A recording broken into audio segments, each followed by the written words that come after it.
Hello les petits lecs. S'il y a bien une période de l'année que j'adore, c'est celle de Noël. Rien de bien étonnant, me diriez-vous, qui n'aime pas Noël.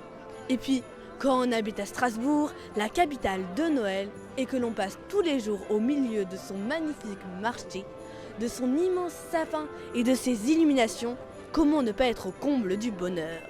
Parfois, je regrette d'avoir trop grandi, de ne plus croire au Père Noël, de ne plus l'imaginer descendre de la fin de la cheminée pour déposer mes cadeaux au pied du sapin. Désormais, le collège est mon quotidien.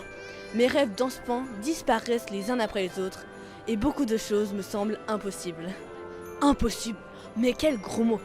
Il ne devrait même pas faire partie du vocabulaire. Impossible, impossible.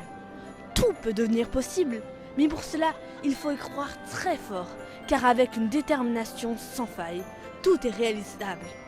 Je sens que vous doutez, c'est que vous ne connaissez pas l'histoire de Nicolas.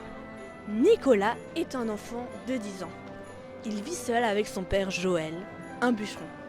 Très pauvre, il travaille énormément et gagne très peu d'argent. Un jour, un chasseur de la forêt voisine vient voir Joël et lui propose de partir en expédition. Ils ont pour but de trouver un village dans le Grand Nord. Un village très spécial nommé Lutinbourg afin de prouver au roi que les lutins existent. En retour, le monarque a promis une forte récompense qui mettrait Joël et Nicolas à l'abri du besoin. Mais pour cela, il faut partir durant plusieurs mois sans Nicolas. Joël demande alors à sa sœur de garder Nicolas.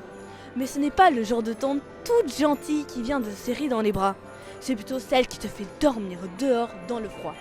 Affamé, triste et terriblement seul, il décide alors de rejoindre son père.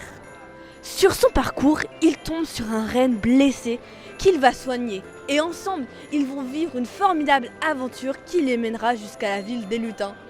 Malheureusement, la joie n'est plus là, remplacée par la peur et la méfiance.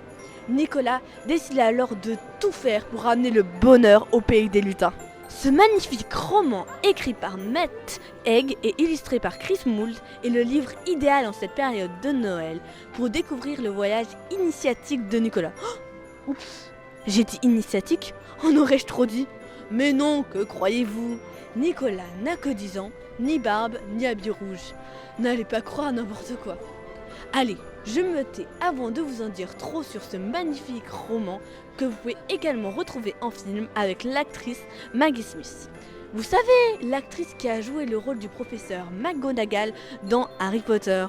Voilà les petits lecs, je vous conseille d'ajouter un garçon surnommé Noël dans votre longue liste pour le Père Noël bien sûr. Allez, bye bye les petits lecs.